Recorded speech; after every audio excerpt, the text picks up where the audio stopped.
Welcome to the Path to Happiness and Introduction to the Unification Principle. I'm your host, Dr. Tyler Hendricks. In our last session, we ended with the account of Abraham's failed offering and the chosen people, his descendants, being consigned to slavery for 400 years, and God about to tell Abraham to sacrifice his son, Isaac. Could things get much worse? But we'll see God and our fathers and mothers of faith make a way out of no way through some of the most dramatic events in biblical history, which led to this lineage becoming the chosen people to receive the Messiah. So let's continue where we left off. As Abraham grew old, he had no children. At that time, a couple could bequeath their inheritance to an adopted child who could receive it on the condition of supporting them and taking care of their funeral arrangements. Abraham wanted his slave Eliezer of Damascus to be his heir in Genesis 15:2. But God did not give permission. God had another plan. As another option, wives who couldn't conceive were allowed to provide a maid who could conceive as a concubine to their husband in order to receive a child. The newborn was to be given by the maid to the wife as the wife's child. So Sarai gave her maid, Hagar the Egyptian, to Abraham as a concubine. Abraham was 86 years old, but he fathered a male child by Hagar named Ishmael. During those days, Sarai became jealous of Hagar and mistreated her. When Abraham was 99, God told him that he would help Sarai conceive a child, and that they should name the child Isaac, and that they would be receiving a huge blessing through Isaac, and that the baby must be circumcised. God changed at that point Abram's name to Abraham, which means father in almost all nations of the world, and he changed Sarai's name to Sarah. Sarah became pregnant. When Abraham was 100 years old and Sarah was 90 years old, they gave birth to a son, and they named him Isaac. Isaac was the first boy in Israel's history to be circumcised. He was circumcised 8 days after his birth. Ishmael and Isaac were 14 years apart. Eventually, due to Sarah's jealousy of Hagar over Ishmael, she persuaded Abraham to cast them into the wilderness. Ishmael is the ancestor of the Arabs, and the story of their survival is holy to Islam. In order to fulfill the foundation of faith that Abraham had failed, God had Abraham and Sarah repeat this restoration of Adam and Eve with another king, Abimelech. Abimelech robbed Abraham of his wife, Sarah, who again posed as his sister. After Abimelech, who represented Satan, robbed Abraham, who represented Adam, of his sister, who was actually his wife, Sarah, who represented Eve, God told Abimelech to return her together with bounteous goods to Abraham. It was then that God required Abraham to make the serious offering, to offer his son, Isaac. Because Abraham had failed in the first symbolic offering, God gave him another chance to complete the symbolic offering through the condition of sacrificing his son, Isaac. Why did God give Abraham a second chance when there was only one chance given in Adam's and Noah's families? First, the number 3, Abraham was the third, that number represents completion. Therefore, God's providence to lay the foundation for the Messiah, which began in Adam's family as the first dispensation and continued in Noah's family as the second dispensation, had to conclude in Abraham's family, the third dispensation. God's principle requires that when the providence to lay the foundation for the Messiah takes place for the third time it must be brought to completion. Second, Satan had attacked both Adam and his son Cain, defiling the family over the course of 2 generations. Hence, according to the principle of restoration through indemnity, God could work to take back Abraham and his son Isaac over the course of 2 generations. Third, Abraham stood on the accumulated merit of Abel's and Noah's faithful hearts. When Abraham was called by God, he stood on the merit of both Abel, who succeeded in the symbolic offering at the formation stage, and Noah, who succeeded in the symbolic offering at the growth stage.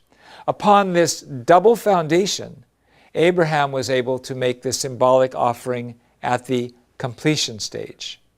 Although Abraham failed to cut the doves in half, because he stood on the merit of Abel's and Noah's faithful hearts, he received another chance to complete the symbolic offering. Hence, God called Abraham when he was 115 years old, and when Isaac was around 15 years old. God said, "Take your son, your only son, Isaac, whom you love, and go to the land of Moriah, and offer him there as a burnt offering on one of the mountains of which I shall tell you." Genesis 22:2. Abraham had absolute faith and was obedient to God's command. The next morning, he got up early. He saddled his donkey and took 2 of his servants with him, along with his son Isaac. Then he chopped wood for the burnt offering and set out for the land of Moriah, which was a 3-day journey. From his home in Beersheba to Mount Moriah in present-day Jerusalem is 80 kilometers. When they arrived at Mount Moriah, Abraham told the servants to stay with the donkey while he went on with Isaac. Isaac carried the wood while Abraham carried the fire and the knife. At this time, Isaac asked Abraham, "Father, we have the fire and the wood, but where is the lamb for the burnt offering?" Abraham's heart was aching so much that he felt like it was being ripped apart. He simply replied that God would provide the lamb for the burnt offering. When they came to the place of which God had told him, Abraham built the altar, he laid the wood in order, and he bound his son Isaac and laid him on the altar on the wood. Then he stretched out his hand and took the knife to slay his son. But at that moment, the angel of the Lord called to Abraham and said, "Abraham, Abraham, do not lay a hand on the boy. Do not hurt him in any way. For now I know that you truly fear God. You have not withheld from me even your son, your only son."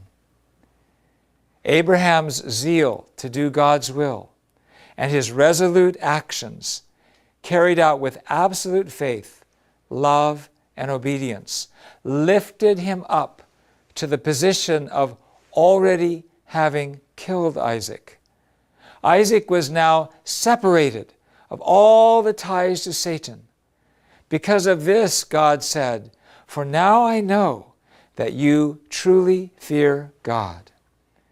And then Abraham looked up and saw a ram caught by its horns in a thicket. So he took the ram and sacrificed it as a burnt offering in place of his son. Because Abraham succeeded in this offering of Isaac, Isaac could carry on the providence of restoration in Abraham's family. Since Abraham had failed to fulfill his responsibility, he was not qualified to repeat the symbolic offering himself. Somehow God had to find a way to regard Abraham as though he had not failed in the symbolic offering and not caused the prolongation of the providence. This is why God commanded Abraham to offer Isaac. Abraham slaying his son was the same as Abraham slaying himself. Accordingly, when God brought Isaac back to life, Abraham was also resurrected to life. He was loosed from the ties that bound him to Satan when his symbolic offering had been defiled.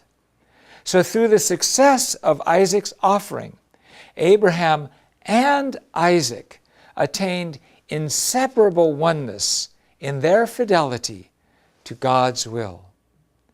At that time, Isaac was 15 years old enough to carry the wood, old enough to ask where the offering was. When Abraham bound him, Isaac could have refused. And when Abraham raised the knife, Isaac could have refused then as well. But Abraham had absolute faith in God, and Isaac showed absolute obedience and trust of his father. Because of their successful offering, their descendant, Solomon, was able to construct the temple. Through Isaac's offering, Abraham transferred his providential mission to Isaac. Abraham and Isaac worked together to pull the ram out of the thicket and offer it to God.